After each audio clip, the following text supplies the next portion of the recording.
Russia thought that its slow and steady rate of advance would win the Ukraine war. It had no intention of being the hare in this race. Russia was more than happy to be the tortoise, albeit one that moved so slowly that even that famous reptile would blush. Ukraine just broke the tortoise's shell.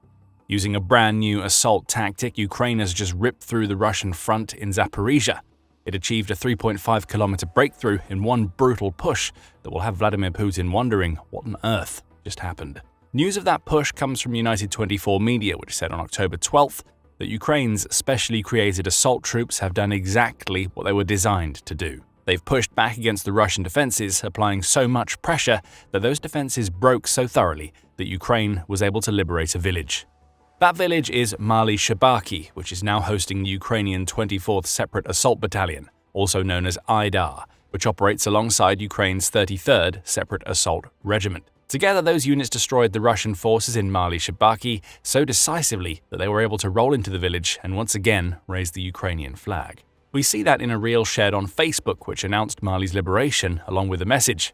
Units of the 24th Separate Assault Battalion IDAR, together with their brothers-in-arms from the 33rd Separate Assault Regiment, raised the Ukrainian flag in the settlement of Mali Shcherbaky in the Zaporizhzhia front, the post declared.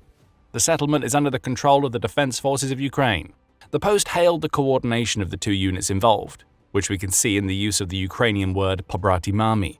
This word loosely translates to brothers-in-arms, showcasing that Ukraine's new assault strategy is bonding these troops better than ever before. Russia may attack in uncoordinated waves to get results. Ukraine counters Russia's gains through teamwork, dedication, and an ability to unleash coordinated hell on its opponents.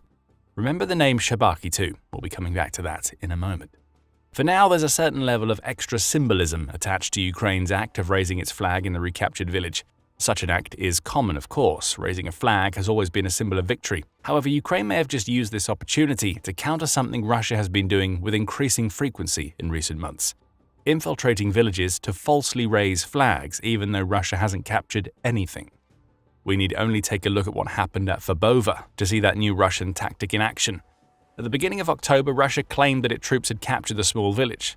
This is the settlement of Stepove that is in the Dnipropetrovsk region of Ukraine, rather than its more famous cousin in the Zaporizhzhia region. Russia was lying, as the handful of its soldiers who entered Stepove were destroyed by Ukraine within minutes. Russia's propaganda play with the fake flag raising is explored in one of our videos, so check it out if you want to learn more. But you only really need to know two things. Russia fakes its flag raising, Ukraine does it because it recaptures territory. Further confirmation that Mali Shcherbaky is in Ukraine's hands comes from Colonel Valentin Manko, who leads the Assault Forces Directorate of the Armed Forces of Ukraine. In a Facebook video, he confirmed that the Mali Shcherbaky assault was a success, in addition to adding some extra information. Manko says that Ukraine also managed to clear the nearby and the similarly named village of Shcherbaky during its assault, which is why we told you to remember the name. Plus, Ukraine's assault troops also managed to partially liberate another small village named Stepove, making October 12th an extremely productive day for Ukraine as it attempts to push deeper into occupied parts of Zaporizhzhia. A productive day for Ukraine is a very bad day for Russia, and Manko explained just how bad. The village clearances and liberations were part of a concerted Ukrainian push into Zaporizhzhia that saw it regain a large amount of territory in a single day. As Euromaidan press reports, Ukraine managed to move 3.5 kilometers forward into Zaporizhzhia along a 5-kilometer line of the front. That amounts to a 3.1-mile-wide contingent of Ukraine's forces pushing just over 2 miles into Zaporizhzhia, demolishing Russian forces as they went, and perhaps setting the stage for more assaults in the future. This wasn't just a very bad day for Russia, it was outright painful. As CNN reported on October 1st, Russia was already having to deal with the pace of its advance slowing substantially following a summer offensive that failed to achieve any of the objectives that Putin had outlined for his troops. September saw Russia take just 259 square kilometers of Ukraine for the entire month, which amounts to about 100 square miles. That was 44% less territory than Russia managed to occupy in August, which brings us back to what Ukraine just achieved. Russia advancing slowly means that every piece of territory it gains is like gold dust to Putin, as he attempts to create the perception that Ukraine can't stop Russia from winning the war. When Russia loses territory to Ukraine's counter-assaults, that perception is shattered. Mali Shcherbaky just proved that Ukraine is just as capable of taking terrain as Russia, and with Ukraine's new assault strategy, this may just be the beginning of Putin's problems. We'll revisit the topic of Ukraine's new assaults later in the video, but before that, the recapture of Mali Shcherbaky and the surrounding villages will hurt Russia for another reason, as Euromaidan Press points out. It says that Russia had only managed to reach the outskirts of Mali Shcherbaky and the surrounding villages as recently as March 2025, following a push into the nearby settlement of Pyatikati. That March push had allowed Russia to advance 4 kilometers deep into Ukraine across a 10-kilometer front line. Ukraine struck back, the outlet says, retaking Shcherbaky in the process, but the village was subjected to a counter-assault by Russia in July, leading to Russia seizing the territory that Ukraine had mostly just regained. So this wasn't any old counteroffensive by Ukraine. It was the period at the end of a run-on sentence that was being written as back as far as March of this year. The back and forth over these villages is over, at least for now, and it's Ukraine that has come out on top. On the surface, what Ukraine achieved on October 12th may look fairly small. Liberating a couple of villages is great, as is managing such a deep push through the Russian lines, but it still all amounts to a fairly small amount of territory. However, taking a wider view of the Ukraine war reveals that Ukraine liberating Mali Shcherbaky is just one part of a much larger trend happening all across the country right now. Ukraine is on the counterattack, and it's been slowly clawing its territory back from the occupying Russian forces for months. We only need to look at what's happening in Dobropilya and Donetsk right now to see that. On October 10th, United 24 media reported on comments made by the Ukrainian army's commander-in-chief, Oleksandr Syrsky. Those comments were made during a field visit 2 days earlier, with Syrsky revealing that a full Ukrainian counteroffensive is happening as we speak. In Dobropilya, Ukraine has managed to liberate around 180 square kilometers, or about 69.4 square miles, all as a result of Ukraine's increasingly effective assaults. In Donetsk, the liberation is going even better. About 212.9 square kilometers have been liberated in that sector of the war, Syrsky says, which amounts to around 82 square miles. So what we saw on October 12th isn't an isolated incident. It's Ukraine continuing an approach in Zaporizhzhia that has already been proven to work in Dobropilya and Donetsk.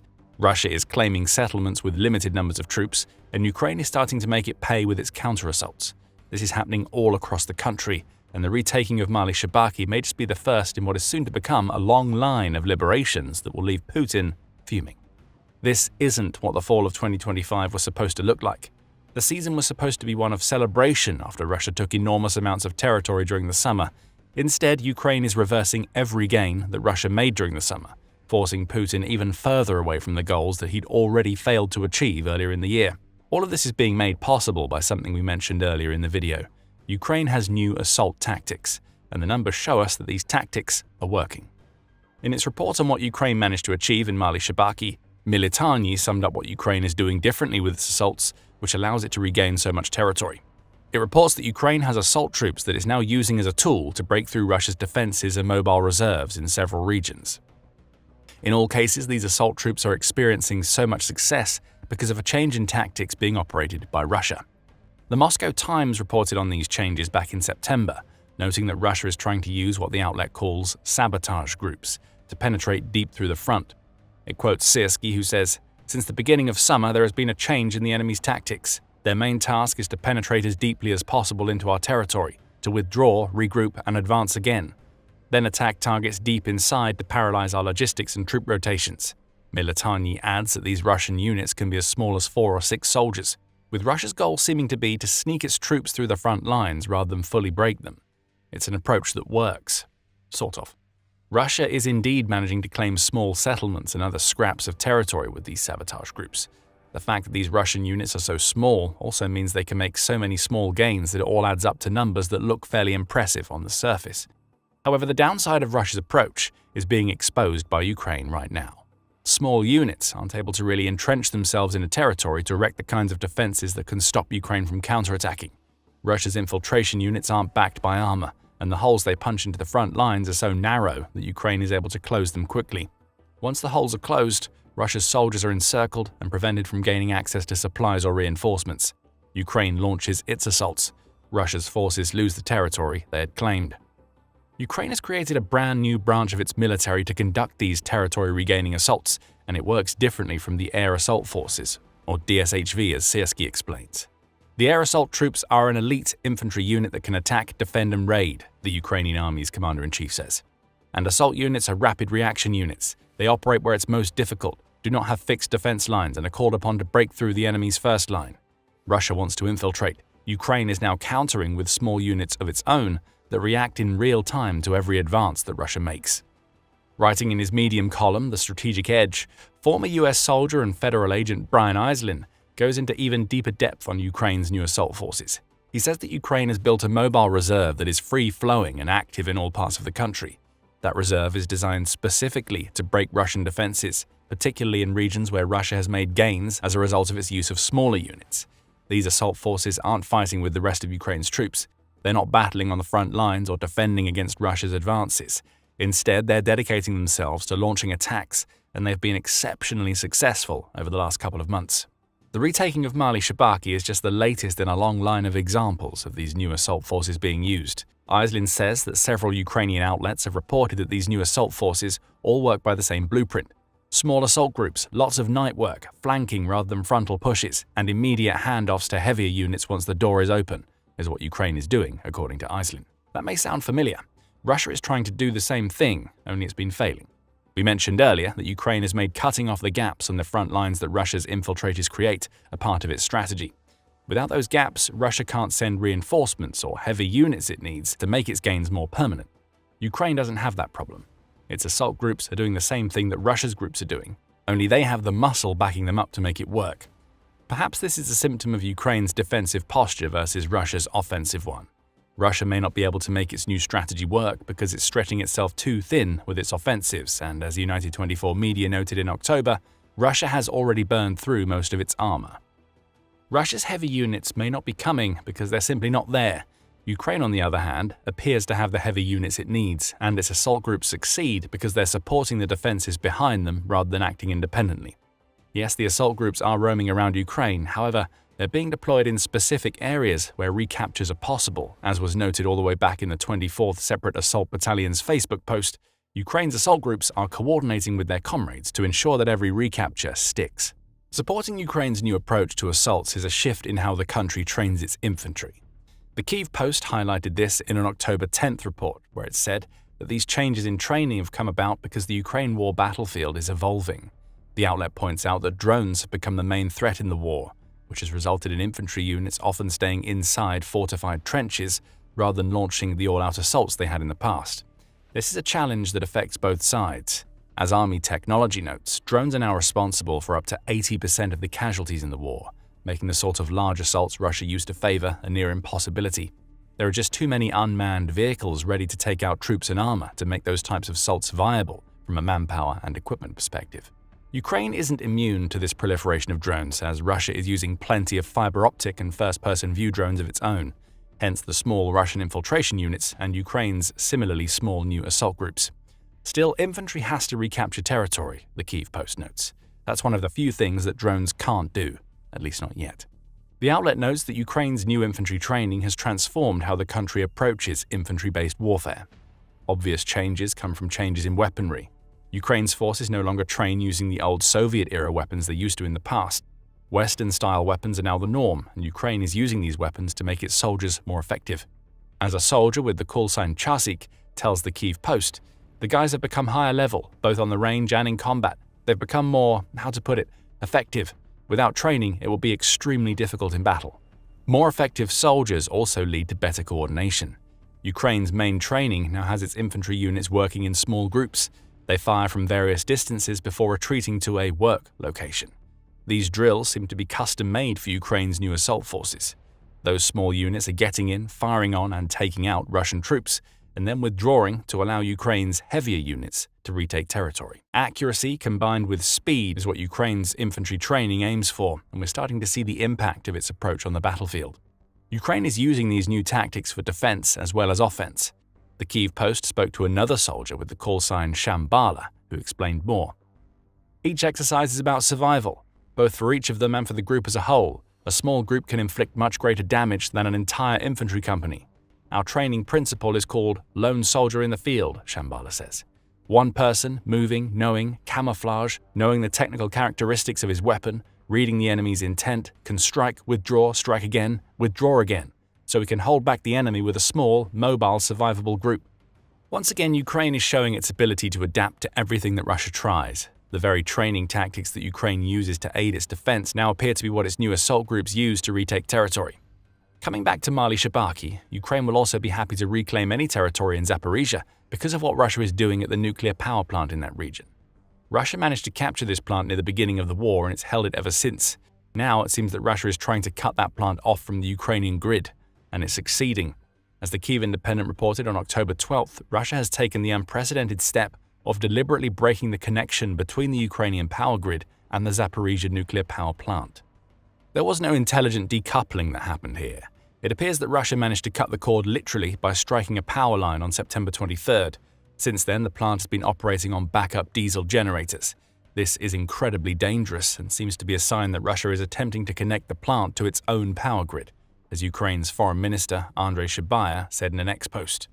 Not only is this an attempted theft of a peaceful Ukrainian nuclear facility, unauthorized actions of Russia's state nuclear energy corporation Rosatom violate internationally recognized nuclear safety protocols, contradict Ukrainian license, and directly threaten a nuclear incident, Shcherbaky proclaimed. These Russian actions place Mali Shcherbaky in a new perspective. This may seem like one small village in Zaporizhzhia that Ukraine has managed to liberate, but in the grander scheme of what's happening in the region, a 3-kilometer push forward across 5 kilometers of the front line is an important step in the right direction for Ukraine. It brings the country's forces just a little bit closer to a nuclear power plant that Russia is mistreating to the point where it could create a nuclear catastrophe. Ukraine can't allow that to happen. That's why its assault groups will likely start working even harder in Zaporizhzhia in the coming months. Ukraine's new strategy is working elsewhere, including in Dobropilya and Donetsk. But it may just be in Zaporizhzhia where Ukraine has to push the hardest to stop Russia from making one stupid mistake too many with a nuclear power plant. Russia isn't merely struggling on land and in the air at the moment as it persists with its wasteful, unsustainable invasion of Ukraine. It's also having a hard time at sea. In fact, according to recent reports from NATO officials, the Russian Navy is experiencing a serious crisis, as evidenced by its humiliating retreat from the waters of the Mediterranean. NATO officials have naturally been keeping a close eye on Russian military movements of late, especially in the wake of recent drone incursions into NATO airspace in countries like Poland and Romania. Member nations need to be one step ahead of Russia at a time when so many world leaders are currently fearful of further Kremlin aggression or even a direct attack on a NATO nation like one of the Baltic states. As such, the alliance is keen to keep tabs on the Kremlin, monitoring its various assets not only in Ukraine but elsewhere. They've been tracking Russian naval assets in the Mediterranean Sea for some time, and one NATO representative recently revealed the shocking truth: Russia barely has any ships left in this particular body of water. The official, who has preferred to remain anonymous while speaking to the media, stated, "It's our assessment that the Russian Navy, which is already resource-constrained regarding where to place its assets, is experiencing force-generation challenges and dilemmas currently affecting its posture in the Mediterranean Sea." In other words, Russia is experiencing such serious problems of late, with so many of its assets either damaged, destroyed, or occupied elsewhere, it simply can't afford to maintain any sort of sizable force in the biggest sea in Europe. This is a dramatic shift. Russia has, throughout its history, strived to maintain a strong naval presence in the Mediterranean, officially known as the Permanent Task Force of the Russian Navy in the Mediterranean Sea. Even if we go back to the days of the Soviet Union, the Soviet Navy also made it a priority to have a fleet in the Mediterranean too, officially known as the 5th Operational Squadron. This shows how important the area is in the eyes of the country's leadership, both now and in the past, and it's not hard to understand why. The Mediterranean is not only the largest sea in Europe, but also one of the most significant bodies of water in the world. It's been a major center of trade and travel throughout the ages, serving as a strategic link between 3 separate continents, Europe, Asia, and Africa. And there are over 20 countries that border the waters of the Mediterranean, including European nations like France, Italy, and Greece, Asian nations such as Turkey and Syria, and African countries like Egypt and Algeria. It stands to reason that Russia would want some sort of presence in that part of the world in order to project its power and influence into the region. And the Mediterranean was a notable Cold War theater, with the Soviets' 5th Operational Squadron serving as a foil for the US Navy's 6th Fleet, which controlled large parts of the sea at the time. Times have changed since then. The Soviet Union is no more and the Cold War has come to an end, but Russia has continued to operate vessels in the area, setting up its permanent task force in the Mediterranean Sea in 2013. This allows the Kremlin to maintain some sort of pressure towards NATO's southern flank, rather than effectively allowing the US and Europe to almost entirely control the area. It also gives Russia the opportunity to keep a close eye on movements and trade routes across the water, along with the possibility to intervene and disrupt those routes should it feel the need to do so, plus the ability to support any allies it may have in the region. In 2015, for example, Russia used ships in the Mediterranean as part of its intervention in the Syrian civil war, with the Kremlin lending its military support to the Syrian president at the time, Bashar al-Assad. When it was first formed, Russia's Mediterranean Task Force was made up of a mixture of vessels from the Black Sea Fleet and Northern Fleet, and it was stationed in Syria. It has historically been comprised of up to 15 warships, along with auxiliary vessels, and additional ships from the Baltic Fleet can be provided on demand should the task force need to carry out operations in the area. We've also seen Moscow operate multiple submarines in the Mediterranean in the past to strengthen its position and enhance its operational capabilities in the region. But that once mighty naval force appears to be no more, with Russia now operating just a few ships in the region at any given time. According to the NATO official who revealed the news, there are two main reasons behind the decline of Russia's Mediterranean naval force. The first and perhaps most significant reason is the loss of Russia's strategic port in the Syrian city of Tartus. This all stems back to the aforementioned Syrian civil war, in which Russia tried but ultimately failed to keep Bashar al-Assad in power and crush opposition offensives. The Kremlin held a lot of power in Syria for many years, but with the fall of the Assad regime in late 2024, its influence was effectively wiped out in one fell swoop. Indeed, only days after the regime was toppled, a report emerged from Ukraine's main Directorate of Intelligence, GUR, revealing that Russia had initiated a mass evacuation of both troops and military equipment from the two bases it held in the country: Latakia, which was the main Russian airbase in Syria, and Tartus, its naval base. Russia had relied heavily on Tartus for decades as its main refueling, docking, and maintenance location in the Mediterranean Sea, having first moved ships into the area in the early 1970s after a Soviet-Syrian lease agreement was signed. We saw exactly how important this base was during the war in Syria, when it was used for delivering weapons from Russia to the Assad regime. In 2015, Moscow and Damascus signed a brand new 49-year lease agreement, and Russia invested heavily in infrastructure, building up its presence in Tartus and stationing additional personnel and equipment at the site. Tartus has also been nicknamed Russia's window into Africa, providing a launch pad for the Kremlin to extend its tendrils of influence across the African continent. It was used, for example, for the deployment of Wagner Group mercenaries to various African nations, playing a massive role in Russia's mission to expand its geopolitical reach in countries like Cameroon, the Central African Republic, and the Democratic Republic of Congo, to name but a few. Having Tartus under Russian control was a win-win for both al-Assad and for Russia's President Vladimir Putin. But with al-Assad out of power, and now being said to be living a luxurious life in Moscow, Russia suddenly faced a harsh new reality. In January of this year, the new Syrian government effectively tore up the lease agreement between the two nations, officially kicking the Russians out of the area. In the days and weeks that followed, Russia was forced to evacuate its flotilla into the Mediterranean, sending additional support vessels like the cargo ship Sparta II and the landing ship Alexander Shabalin, among others, to the area to assist with the evacuation. Russian frigates that had called Tartus home for years, like the Admiral Gorshakov and Admiral Golovko, left the port for the last time, and despite its best efforts to negotiate an extended stay in the region, the Kremlin lost access to its only Mediterranean naval base for refueling, repairing, and resupplying its local task force. The impact of that loss cannot be overstated. With Tartus, Russia had a base that it could turn to and rely on in the Mediterranean Sea. That made it much easier to maintain a sizable fleet in the region, as the various vessels involved always had somewhere to go and dock when needed. Troops and supplies could be loaded on and off the ships in Syria, and if Russia needed to take action at any time in the region, it had a force that was ready to be refueled and rolled out onto the water. Now, it has no such option. Instead, if Russia wants to continue operating vessels in the Mediterranean, it will have to deploy them from its other ports and naval bases, none of which are actually within the Mediterranean region. Indeed, the closest options Russia has right now are its Black Sea ports, including one in the Russian city of Novorossiysk and others in the occupied region of Crimea. Even then, it's not exactly easy for Russia to get ships from the Black Sea down into the Mediterranean, as they would have to travel long distances, using huge amounts of fuel in the process, and transit through Turkish-controlled straits. That would be problematic at the best of times, but it's an even bigger issue at the moment, as Russia is currently suffering through a serious and ever-worsening fuel crisis, brought about in large part by Ukraine's recent series of drone attacks on oil refineries, pipelines, and other fuel-related infrastructure across the country. The country barely has enough fuel to keep its war machine chugging along, so would certainly struggle to find excess stocks to power its naval vessels on their long journeys to the Mediterranean. The Kremlin could also make use of some of its other northern or Baltic ports, like the Baltiysk port, situated within the Russian exclave of Kaliningrad on the Baltic Sea coast. However, ships leaving that location would have to travel even longer and more complicated routes to reach the Mediterranean. Even if the vessels made it that far, they'd have to stick to a tight schedule, ensuring that they begin the return journey in good time so that they don't run out of fuel or supplies before making it back to port. In short, losing control of Tartus has made it almost impossible for Russia's Mediterranean Sea task force to continue existing. As the NATO official puts it, with the loss of that port now, for example, if they bring a Kilo-class submarine into the area, they'll have to bring it all the way down there from one of their northern or Baltic ports. Being able to sustain operations is definitely more challenging.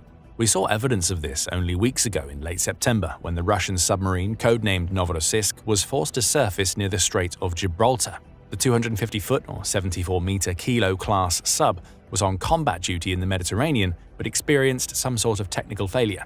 Fuel began leaking into the bilge at the bottom of the vessel's hull, and according to reports shared on social media channels like Telegram, the submarine did not have the necessary spare parts or even the relevant specialists on board to fix the issue. As such, it was forced to surface, and it was later spotted making the long trek back to the Baltic Sea to be repaired. This is a whole new level of challenge for the Russian Navy to handle. While it is still possible for them to get vessels, like the submarine, down to the Mediterranean, the absence of any official base or even a friendly port in the area means that every trip is far riskier than before, because if something goes wrong, help is a long, long way away. The second big reason why Russia appears to have reduced the size and scale of its Mediterranean fleet is because it now seems to be shifting its focus to the Baltic Sea, where NATO has been building a large-scale force of its own. In January, shortly after undersea cables in the Baltic were damaged, potentially by Russia, the alliance launched the Baltic Sentry mission, aimed at enhancing the protection of critical underwater infrastructure and improving allies' ability to respond to any acts or threats of destabilization in the Baltic region. Announcing the initiative, NATO's Secretary-General Mark Rutte said, "By working together with all allies, we will do what it takes to ensure the safety and security not only of our critical infrastructure, but of all that we hold dear." This mission has involved the deployment of NATO frigates, patrol aircraft, drones, and national monitoring assets, strengthening the alliance's posture in the region while simultaneously putting pressure on Russia's Baltic fleet. In response, the Kremlin appears to have redirected and repositioned many of its naval assets to this area, attempting to build up a force that might counter NATO's expansion and protect Russian interests and shipping routes. But the sad fact of the matter for Russia is that its best efforts simply aren't good enough. While the Kremlin does not release official data regarding how many ships make up its Baltic fleet, an open-source report that was published earlier this year by the International Institute for Strategic Studies found that it includes around 69 vessels in total. Compared to the full might of the naval forces that NATO members can deploy, that's not a big number. And it gets worse for Russia, as many of the 69 vessels making up the Baltic fleet are said to be on the older and smaller side. In other words, this isn't a fleet of high-end, state-of-the-art warships, destroyers, and submarines. Instead, it's largely comprised of vessels that wouldn't stand much chance at all in any kind of confrontation with NATO forces. And this was confirmed by a former Belgian Navy officer named Frederik van Lokeren. Writing for the online news portal Naval News, van Lokeren looked at how the Russian Navy had suffered in recent years at the hands of Ukrainian drones and missiles, writing, "The Russian Navy, and more specifically its Baltic Sea fleet, has been on the receiving end of a targeted Ukrainian naval campaign that saw the use of unmanned surface vessels and cruise missiles. As a result of this naval campaign, several vessels of Russia's Black Sea fleet were damaged and destroyed, and the fleet itself was forced to abandon its bases in Crimea and withdrew to the naval base of Novorossiysk in southern Russia." The former officer went on to analyze Russia's recent naval training exercises and attempts to better protect its naval assets, but came to one clear conclusion about Russia's naval prospects in comparison to NATO's. Within the Baltic Sea, the Russian Baltic fleet is severely outnumbered compared to the available NATO forces of the Baltic Sea nations. The Baltic fleet also largely operates from Kaliningrad, which is an exposed location, surrounded and isolated by neighboring countries which are part of NATO. It is not expected that in the current situation, the Baltic fleet will be able to put up much resistance given the overwhelming directly available NATO forces within the Baltic region. Van Lokeren says that Russia could potentially give its navy a fighting chance against NATO by investing in the development of unmanned surface vessels, otherwise known as marine drones. But he also notes that NATO already has a bit of a head start in this area thanks to Ukraine. NATO forces will undoubtedly also have studied Ukrainians' USV campaign in the Black Sea and probably have direct access to data and knowledge from Ukraine itself. NATO is gaining more valuable experience in drone warfare all the time. Its forces are learning from engagements with Houthi rebels in the Red Sea, for example, and uncovering new strategies and tactics to both utilize maritime drones offensively and defend against them. We've already seen numerous NATO warships deploying additional light and heavy machine guns along their outer decks, for example, to more effectively neutralize incoming swarms. The anonymous NATO official agrees with van Lokeren's assessment, stating, I do think allies have a technological advantage over Russia when it comes to readied and effective naval drones, but we can't let off the gas, and they, allied nations, must maintain a sense of urgency as we seek to maintain and increase our edge with innovation. In other words, as long as NATO keeps up the hard work, continues to learn valuable lessons from the ongoing conflict in Ukraine, and maintains its commitment to initiatives like Baltic Sentry, there's very little that the Russian Navy can do against it.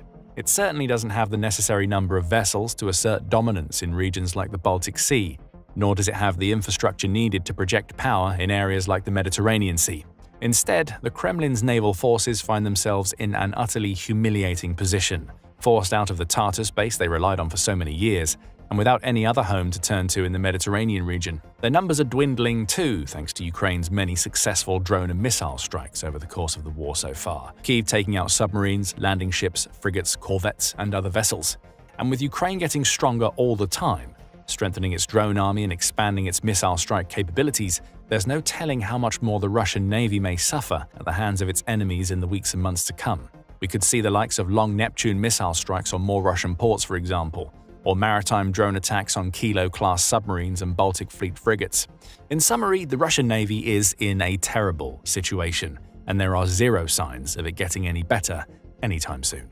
It was intended to be one of Russia's most effective weapons, a stealth missile fired from Russia's supposed fifth-generation fighter jet, the Su-57, that could evade air defenses and strike a target with immense force. Powerful, hidden, seemingly unstoppable. For Vladimir Putin, this missile was supposed to represent one of the greatest threats that Russia could pose to Ukraine's cities. And now, one of those missiles is a flaming piece of junk. Ukraine took out one of Russia's stealthiest missiles, and it did it with a weapon that was never designed to counter missiles. And Putin rages as Ukraine strikes his stealth missile using cheap tech. On October 11, United 24 media reported on Ukraine's amazing missile kill shot, noting that Ukraine has managed to take down a Kh-69 missile, which is believed to be among the stealthiest missiles that Russia has in its arsenal, using an APKWS interceptor. The interceptor will be explored in more detail later in the video. For now, the key point is that the APKWS is a laser-guided rocket capable of destroying aerial targets. Laser guidance makes APKWS ideal for destroying slow-moving drones. Ukraine just used the system to take out one of Russia's best missiles. Best of all, Ukraine achieved this remarkable feat using a rocket that costs far less than the missile that it destroyed. Each Kh-69 cost Russia around $500,000 to build, Euromaidan Press reported in September. The rocket Ukraine used cost a fraction of the price, just $25,000, according to United 24 media. That means Ukraine just achieved a 20-to-1 return, all using a rocket that should never have been able to come close to a Kh-69 in full flight. Russia might want to deny this ever happened, but it can't. Ukraine has footage of the entire incident. Published as a Facebook reel by Ukraine's Air Command East, the video shows what happened to Russia's missile as seen from the perspective of the weapon system Ukraine used to fire the APKWS. The missile is seen hurtling through the sky, with the APKWS locked on and tracking it in flight. Observant viewers will even see the laser pointer the APKWS uses flashing on the Russian missile. Just as the Kh-69 looks like it's about to start its defense, the trigger is pulled and Ukraine's rocket is fired. The result is clear for anybody to see. The Kh-69 gets blown to pieces by a $25,000 rocket. The footage soon found its way into the hands of the OSINT Technical X account. OSINT stands for Open Source Intelligence, with OSINT Technical often providing breakdowns of footage and interesting statistics relating to the Ukraine war. It has the following to say about Ukraine's footage. Footage of a Ukrainian vampire brawler SAM system shooting down a Russian Kh-69 cruise missile with a low-cost APKWS laser-guided rocket. The outlet adds that this footage confirms that the platform, initially intended as an anti-drone weapon, can also successfully down higher-end threats. That's why Putin is fuming. Russia can lose as many drones as Ukraine can shoot out of the skies. Russia can always build more because those drones are cheap and expendable. But a $500,000 missile represents an investment in the destruction of a Ukrainian city. If Ukraine can shoot those missiles out of the sky with a rocket that costs a fraction of the price, Putin knows that the West only has to hand over more of these laser-guided rockets to make Russia's Kh-69s far less effective. OSINT mentioned something interesting, noting that Ukraine used one of its Brawler surface-to-air missile or SAM systems to fire the APKWS. It's unclear how much this particular system costs, but it also doesn't really matter. Ukraine can use one Brawler over and over again. Each Kh-69, along with the APKWS Ukraine used to shoot that missile down, is a one-time only weapon. It's meant to launch, travel, and destroy, not launch, travel, and be destroyed. Ukraine pulled off its amazing feat during yet another night when Russia launched a heavy aerial strike. Militani has the details of Russia's strike, noting that it took place on October 10 and that it saw Russia launch huge numbers of drones along with cruise and ballistic missiles at Ukraine. It appears Russia was attempting to take out Ukrainian energy infrastructure during this attack, and it was somewhat successful. Russia's missiles and drones managed to damage some infrastructure, in addition to damaging residential buildings. Kyiv was hit. Some areas of Ukraine's capital were left without electricity. Particular targets included the Pechersky district, where Russian drone debris struck several residential buildings, causing fires. The Podilsky and Desnyansky districts also experienced drone debris issues as the remnants of Russian Shahid types fell near an open space and a clinic respectively. Infrastructure facilities were also attacked in Zaporizhzhia during Russia's aerial nighttime raid, with repeated shelling leading to the death of a 7-year-old boy. Back in Kyiv, Russia's aerial onslaught injured at least 12 people, 8 of whom had to go to the hospital. Russia managed to cause a lot of damage on October 10. It would have caused a lot more if Ukraine hadn't managed to shoot one of its Kh-69s down using a cheap laser-guided rocket. And that leads nicely to a closer examination of the weapon that Ukraine used and the one that it took out. The focus first turns to the APKWS, which is an interesting piece of kit. United 24 Media says that the weapon was developed by BAE Systems, which is a world leader in aerospace technology that's based in the UK. But the program is a US Department of Defense program, so APKWS isn't a Ukrainian weapon. It's a Western rocket that Ukraine has proven is far more useful than anybody in the West, along with Putin, could have ever expected. The APKWS is interesting because it's a conversion kit rather than a standalone rocket. United 24 Media says that each of these kits converts a 70mm Hydra rocket into a precision-guided munition by adding the laser seeker mentioned earlier. This seeker uses semi-active laser guidance, SAL, which may be the key behind why Ukraine was able to use it to track and take out a Russian stealth missile, and Ukraine has been using APKWS since 2023. In many ways, the APKWS is similar to the glide rocket kits that Russia has used to such devastating effect against Ukraine. Those kits convert dumb bombs, typically Russia's massive stockpile of Soviet-era fab bombs, into weapons that can travel further thanks to a pair of fold-out wings and a primitive guidance system. APKWS does something similar on the defensive end for Ukraine's rockets, only it converts those rockets into something more precise than Russia's glide bombs could ever hope to be. Naval Air Systems Command provides some more details, noting that the APKWS guidance system is about 18.5 inches long. Added onto a rocket, that guidance system makes the entire weapon almost 74 inches long. A typical APKWS weighs about 32 pounds, with the guidance system accounting for around 9 to 10 pounds of that weight. The rocket Ukraine used is also pretty fast. It hits a top speed of about a kilometer per second, which is roughly equivalent to 2,236 miles per hour. That's almost Mach 3, which may explain why Ukraine's $25,000 rocket was able to hit a Kh-69. As for the APKWS warhead, it's loaded with 10 pounds of explosive thanks to its use of legacy Hydra rockets. Plus, based on all of the information from Naval Air Systems Command, the UK has been more than happy to share this weapon with its Western partners. The US clearly deploys it, and now Ukraine has a steady supply of APKWS kits too. This isn't a new concept either. BAE Systems' own product page notes that APKWS has been combat proven for over 10 years, and that its main advantage is hitting a target with pinpoint accuracy while keeping collateral damage to a minimum. In the KH-69's case, that means the APKWS blew the rocket to pieces, with any collateral damage occurring due to debris from that rocket falling onto the ground. As BAE Systems puts it, the APKWS system bridges the gap between unguided rockets and larger anti-armor munitions, with commonality across the US military services, Navy, Marine Corps, Army and Air Force. The APKWS system consistently delivers pinpoint accuracy for the highest lethality available against soft and lightly armored targets at a lower cost than other systems.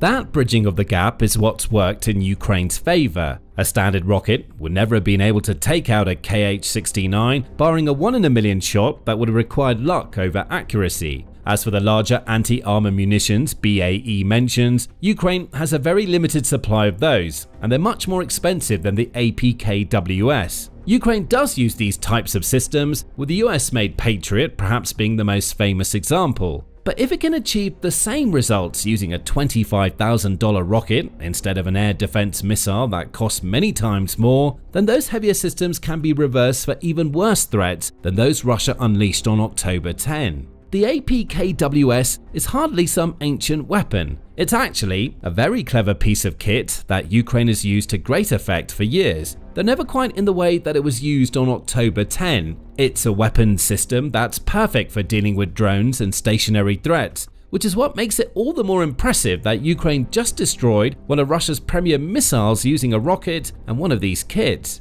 How impressive? Well, just explore the KH-69 specifications to find the answer to that question. Militani provides the basics in its report on Ukraine's remarkable feat. It says that the KH-69 was unveiled back in 2009, though it was called the KH-59 Mk2 at the time. It's made by Russia's Raduga State Machine Building Design Bureau, and it was redesigned almost from the ground up in 2015 to incorporate the sort of stealth elements that should have made it impossible for Ukraine to shoot down using an APKWS. The only thing left after this redesign was the missile's guidance system, with even the body of the missile undergoing an overhaul to ensure the missile was compatible with Russia's new Su-57 fighter jets. Beyond those jets, Russia can launch KH-69s from its Su-30MK, Su-34, Su-35, MiG-29K and MiG-35S aerial platforms. Russia says that the missile carries a warhead weighing about 683 pounds, which is substantially more than the 10-pound warhead used by the rocket that took the KH-69 out on October 10.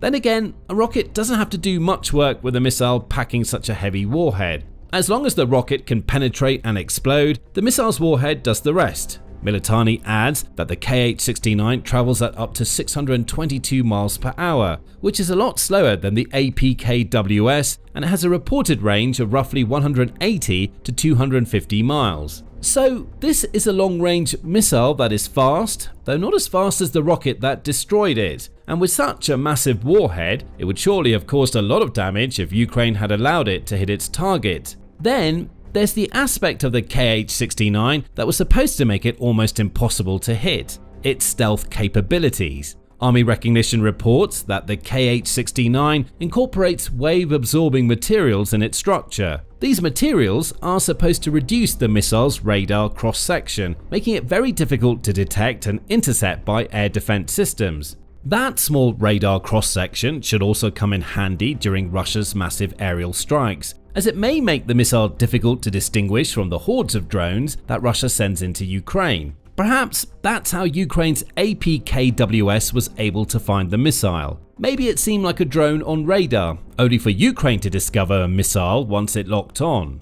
Russia is certainly proud enough of the missile. In February 2024, Bulgarian military referred to the KH-69 as a stealth stunner that was eluding Western intelligence. Putin would have loved to have read that report. Finally, Russia had a missile that Western air defense systems would really struggle to take down. The outlet adds that the missile is also supposed to be stealthier than many of its Western counterparts.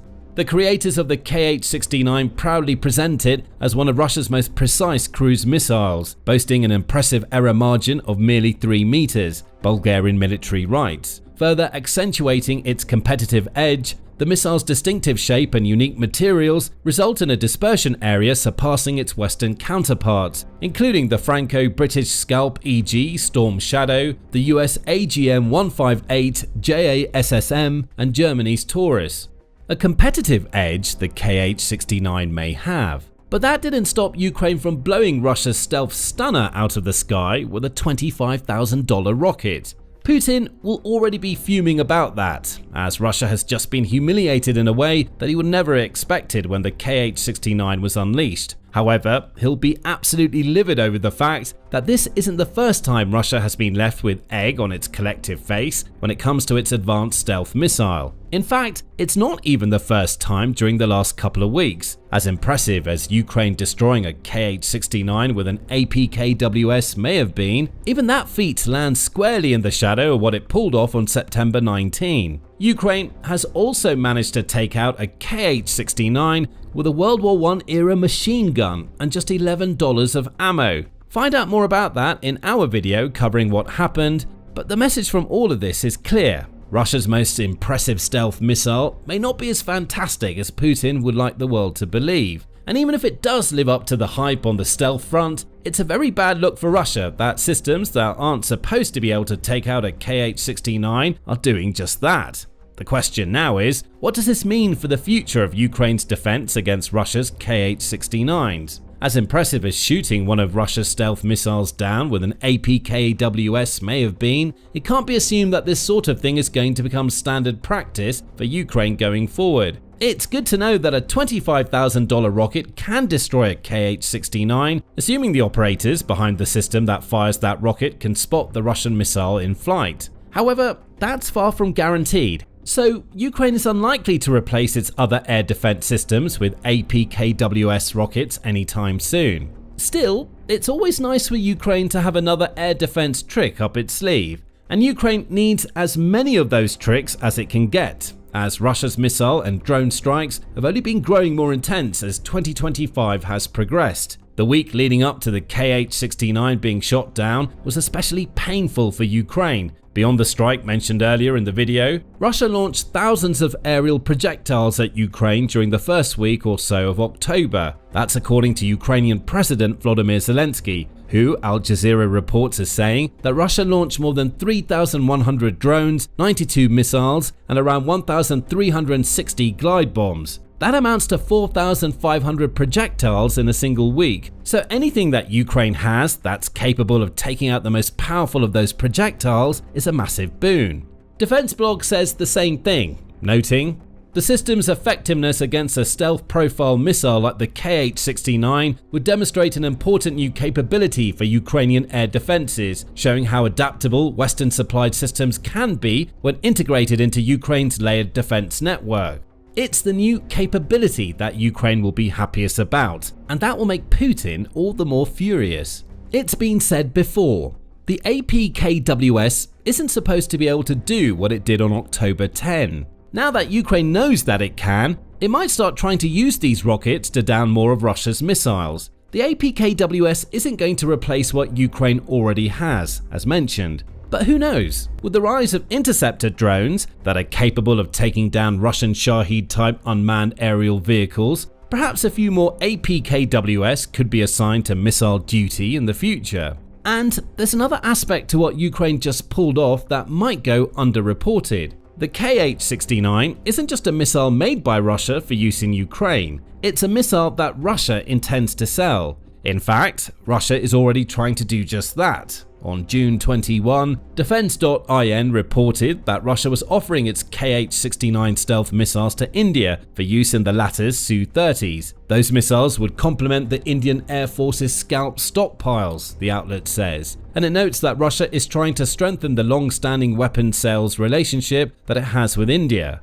That's a relationship that certainly requires some strengthening. Over the last couple of decades, India's reliance on Russia's weapons has been decreasing. That's according to the Center for Countering Disinformation, which said in December 2024 that India got 76% of its weapons imports from Russia in 2009. By 2023, that percentage was down to 36%, representing a clear trend away from Russia's weapons for India. Perhaps Russia had hoped that its offer of Kh-69 missiles to India would help to reverse that trend. Now, the question has to be asked, will India even be interested in a supposed stealth missile that can be taken out by a $25,000 rocket? It can be assumed that the $500,000 price tag for the Kh-69 that was mentioned earlier is Russia's manufacturing cost, rather than what it would see the missile for. A markup is likely, and India will need to buy dozens of these missiles to ensure a decent stockpile. Is it going to take that risk now that it can see what's happening to the Kh-69 in Ukraine?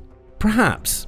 Or perhaps not. And if India does decide to avoid the Kh-69, then what happened on October 10 may have had an unintended and positive side effect for Ukraine. The country was just trying to defend itself against yet another Russian aerial strike. But more Kh-69 humiliation may end up making the missile a very hard sell for Russia, which in turn damages a weapons industry that's already started to struggle once the Ukraine war started.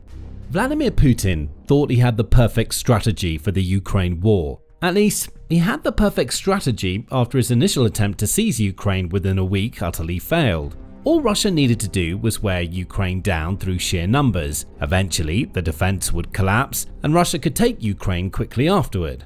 That was over 3 years ago.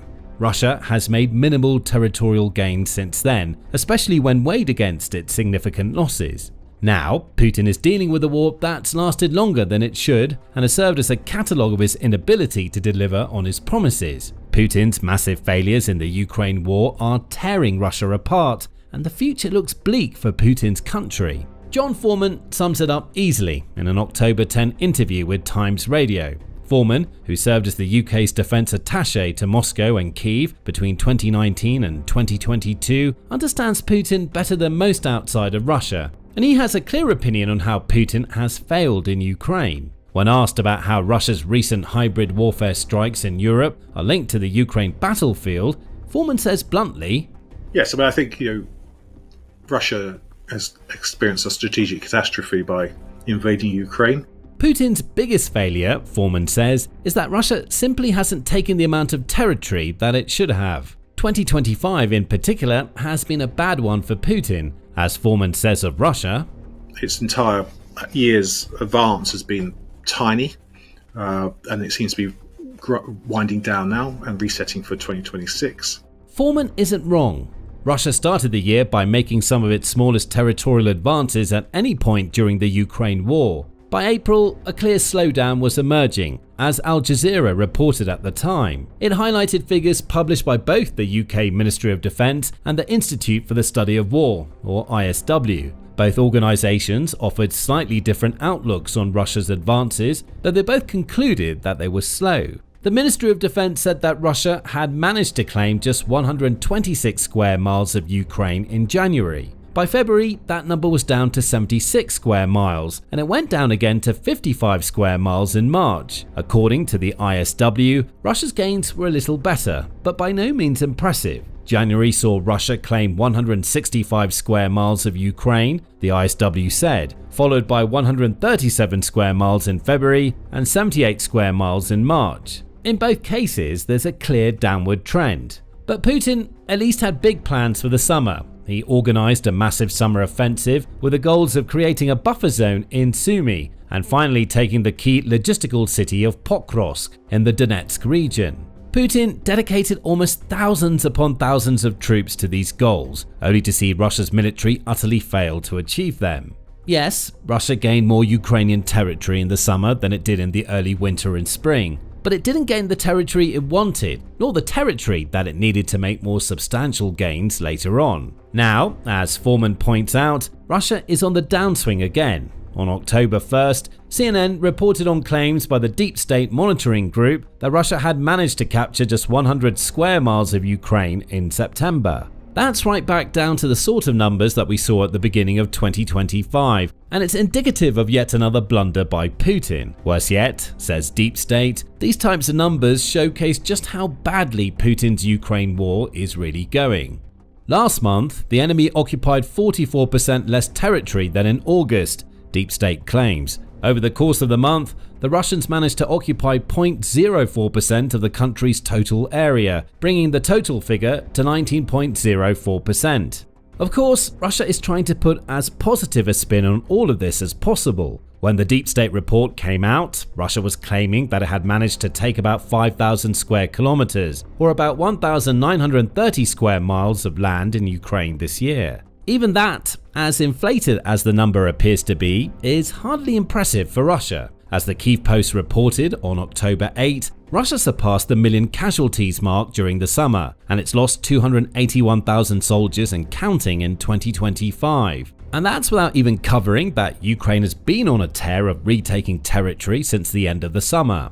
These are massive failures in anybody's book other than Putin's. And perhaps the biggest failure of Russia's leader is that he shows no sign of changing course. Peace certainly isn't on Putin's agenda, as Foreman told Times Radio. I think Putin's overall political intent remains the same, to bring Ukraine to heel, and we have the chances of peace have become more remote. That will lead to Putin also ramping up Russia's hybrid and cyber threats against Europe, which could yet be another mistake that ends up hurting Russia than helping it. That point will be addressed in a moment. First, Foreman seems to be right on the money when it comes to Putin's refusal to accept peace, which in turn consigns Russia to yet more months or even years of a war, which has already cost it dear.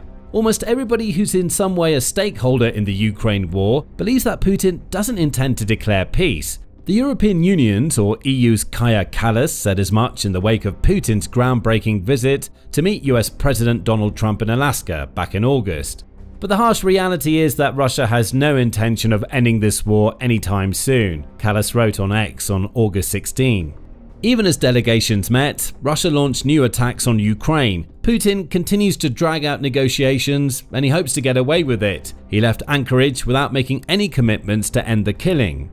The Atlantic Council has a similarly grim view of Putin's lack of desire for peace, noting that, despite Trump's efforts, Putin has time and time again tried to stall peace. Records for the sheer size and scale of Russia's drone assaults on Ukraine are being sent as Putin talks about peace. The outlet concludes that Putin has made it as clear as day that he has no interest in ending the Ukraine war, even as thousands of Russia's people die. Putin's approach to peace is yet another of his massive failures, a point that will be explained later in the video. A complete inability to back down from his maximalist demands, which include Ukraine ceding vast tracts of territory to Russia and then neutering itself to the point where it could be invaded again with far less resistance, lies at the heart of these demands. Putin also now sees the military-industrial complex he's created in Russia as his country's main economic driver, says the Peace Research Institute Oslo, and so ending the war is the exact opposite of what Russia's leader wants to do.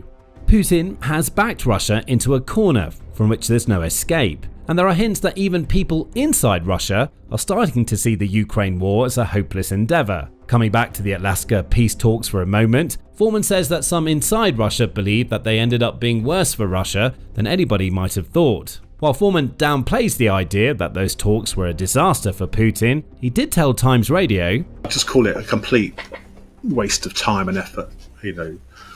Trump trying to Hail Mary a peace deal without any preparation at the last minute was never going to work. That's not the Russian approach. I think the Russian wording now is it's a waste of time, didn't lead anywhere. That's in stark contrast to how Russia's political elite felt following the Alaska meeting. On August 16, Reuters reported that Russian politicians were hailing the Alaska meeting as a triumph for Russia that would take the country a step closer to achieving the version of peace that it wants. One of those people was Andrei Klishus, who the outlet says is the senior lawmaker for the United Russia Party that Putin helms. The meeting in Alaska confirmed Russia's desire for peace, long-term and fair, Klishus said. The chair of the Foreign Affairs Committee in the upper house of the Kremlin, Konstantin Kosachev, was also happy. The very fact of the meeting in Alaska, its tone and its outcome represent a significant and joint success for both presidents, each of whom made a tremendous personal contribution to achieving the best possible result at this time. So what's changed since August? It's possible that these types of comments were just examples of Russian politicians licking the boots of their leader to curry favor. However, Putin often uses those who support him as mouthpieces, so it's perhaps more likely that these kinds of messages were intended for Trump. Putin wants to convince Trump that he'd done a good job and was moving the war closer to a peace settlement, all as Russia continued to bomb Ukraine as it always had. Putin thought he had Trump figured out. He didn't. That's yet another strategic failure on Putin's part that's caused serious damage to Russia, and it may be why the waste of time opinion is now becoming prevalent, per Foreman's claims. So, Putin is having to try different things to distract from his many Ukraine failures, which leads back to the point mentioned earlier, Russia's cyber and hybrid warfare attacks against Europe during the last few months. The Atlantic Council outlined some of these attacks in an October 9 piece, in which it labels Putin as a geopolitical gangster who's trying to intimidate Europe. A wave of Russian drones flew into Poland at the beginning of September. Russian fighter jets entered Estonian airspace a few days later. There have also been Russian drone sightings in countries like Germany, Denmark, Norway, and the Netherlands, all of which are EU and NATO nations that express immense support for Ukraine. These are the types of attacks that Foreman is talking about, and they appear to become a key part of Putin's Ukraine war strategy. Russia's leader is trying to use hybrid warfare to stop Ukraine's allies from offering support. Plus, as Ukraine's President Volodymyr Zelensky noted on October 12, Putin is also trying to take Western eyes off the Ukraine war. Russia is now taking advantage of the moment, the fact that the Middle East and domestic issues in every country are getting maximum attention, Zelensky wrote on X. He's not wrong. Foreman also told Times Radio what Russia's plan for Europe is likely to be going forward. I do see, the ramping up of these threats, whether it's cyber, whether it's espionage, whether it's sabotage, whether it's incursions, whether it's at sea or not. The evidence is out. Is part of that to ultimately to stop us supporting Ukraine. Herein lies what may end up being another of Putin's strategic failures. Putin's goal is to make Ukraine's European allies so wary of Russia that they stop supporting Ukraine, keep them focused on themselves, and Ukraine will grow weaker. However, Putin simply steeled the collective resolve of NATO's European members. They're now considering military responses against Russia's hybrid warfare threats, as discussed in a video earlier in October. Check out that video to learn more. But even more than uniting NATO and the EU against him, Putin is doing exactly what he's trying to make the rest of Europe do with Russia's cyber and hybrid attacks, taking eyes off the Ukraine war. Dividing his country's military attention between Ukraine and Europe means that Putin isn't thinking about how to fix the many strategic mistakes he's made during the war. Perhaps Putin is so egocentric that he believes he's made no mistakes at all. Or he might have surrounded himself with so many yes men that he has no idea that Russia's territorial gains are nowhere near as impressive as he tries to make them sound when he talks about them. Whatever the case may be, the focus on Europe may be Putin's biggest mistake of all. Ukraine is a far more significant problem for Russia, and Putin seems incapable of changing an approach to the Ukraine war that's been slowly killing Russia for over 3 years. And that leads to how all of this is tearing Russia apart. That's happening even if Putin doesn't see it, and it starts with Russia's geopolitical status. Thanks to Putin's actions after Alaska, the pandering to Trump that Russia thought that would keep the US at least partially on Russia's side is now failing. Any support Russia had from the US since Trump became president is gone, and Trump is openly talking about offering more support to Ukraine than he has at any other point since he took office. Trump has said that he believes Ukraine has the ability to retake the territory that it's lost to Russia, which is a complete turnaround from his earlier assertions that Ukraine holds no cards. The Lowy Institute even believes that Trump may be right, noting that Russia is bleeding soldiers on the battlefield and is also dealing with Ukrainian strikes against energy infrastructure that are hurting the country economically. The Associated Press adds that Trump now claims that he's considering sending Tomahawk missiles to Ukraine. Those missiles can travel for around 1,500 miles, which would put all relevant parts of Russia in Ukraine's crosshairs, assuming that Trump follows through. That's a big assumption, of course. Trump may just be talking to demonstrate to Putin what might happen if Russia's leader doesn't play ball. But even if that's the case, the change in US rhetoric is a startling showcase of just how badly Putin has failed to play the US at a game that he thought he was winning. The topic of Ukraine's energy infrastructure strikes was mentioned a moment ago. Those have been extensive. On October 5, The Economist reported that Ukraine had hit around half of Russia's major oil refineries in August and September alone. noting that as much as 40% of Russia's refining capacity has been taken offline. Gasoline exports are lower, the same goes for diesel, and in many Russian regions, gasoline shortages are forcing queues at the pumps and restrictions on how much gasoline a customer can buy. Those refinery attacks may also be carried out with US help, which is yet another shot at Putin's belief that he had played Trump like a fiddle. On October 12, Reuters reported that the Financial Times claims that the US has been providing Ukraine with intelligence that enables Ukraine's long-range strikes to zero in on effective targets. How true this is remains to be seen, but there's no denying that Ukraine has enjoyed massive success with these strikes. Ukraine hits its targets more often than not, and that may be because the US is now giving it a helping hand. These kinds of attacks may still not be enough to push Putin away from his failed course when it comes to the Ukraine war. When asked if he sees the strikes leading to economic problems for Russia, Foreman points out that Putin can take on more debt, cut spending elsewhere, and continue to lean on Russia's national reserve. He adds that the likes of China and India buying Russian oil, as well as North Korea supplying Russia with weapons, all play in Putin's favor. But even with all of those caveats, Foreman still says to Times Radio, "There's no doubt that Russia is under severe economic difficulties. But I don't think that Ukrainian drone strikes are going to bring about a collapse of the Russian economy on their own." Perhaps not, but as Foreman says himself, those strikes coupled with concerted international action could collapse Russia's economy. And besides sanctions, there are hints that some in the EU are ready to do something that will really hurt Russia. Unfreeze Russia's frozen assets so that Ukraine can use them. Such a course of action will obviously help Ukraine, which is dealing with economic pressure of its own. However, they'll also take away another of Russia's economic lifelines, while once again showcasing how Putin's Ukraine war failures have ended up turning the geopolitical tide against his country. There is still a debate ongoing in the EU about how to use this frozen Russian money. The Straits Times says that EU leaders are weighing up the possibility of using those assets to deliver a loan of 140 billion euros, or about $150 billion to Ukraine. But this sort of action can only happen if the EU's various leaders unify to make the decision, as unity is the antidote to Putin's efforts to make Europe's many nations focus on themselves rather than Ukraine.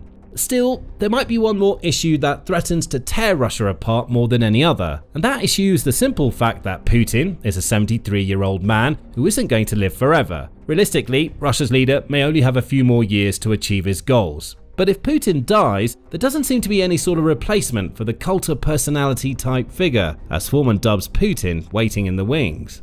Foreman is quick to mention that any major refresh between Russia and the West, which includes Ukraine, is likely a generation away. But Foreman also says that when it comes to Putin, his prospect is to remain in power and then die and then leave it to his successor. I think the problem is that every day he remains in office, the chances of bloodshed when he finally dies and his successor comes along increases. Putin's successor may not be so crazed about Ukraine, Foreman says, and a power struggle inside Russia could be just as damaging as anything that the West or Ukraine is doing to hurt Russia. Perhaps that's Putin's biggest failure of all. His seeming lacking of planning for what comes next is going to be a major problem for Russia. Putin seems to have recognized this, and as the Kyiv Independent reported in May, Russia's leader has a list of potential candidates to succeed him. But potential is the key word here. There is nobody whom Putin is obviously grooming to be his successor, and that fact is sending Russia headlong into a future dilemma. In September, Reuters reported on strange comments that Putin made to China's president Xi Jinping when Russia's leader attended a military parade in Beijing. Human organs can be continuously transplanted, Putin reportedly said through his translator. The longer you live, the younger you become, and you can even achieve immortality. Is Putin's solution to the succession problem simply not to die? Immortality may be on Putin's mind, but that's pure fantasy. And maybe this sort of comment is Putin's roundabout way of acknowledging his biggest failure of all. Russia's leader hasn't prepared his country for what comes after decades of Putin's rule. Organ transplants won't save Putin, and the many mistakes that Putin has made in Ukraine and within his own country will end up tearing Russia apart. That is, if Putin's domestic security blind spots inside Russia don't topple the country first. Russia's leader has been dedicating far too many of Russia's resources to Ukraine and now Europe, and that's another major error on his part. Find out why in our video. And remember to subscribe to the Military Show for more videos covering how Putin may be leading Russia down a path of destruction.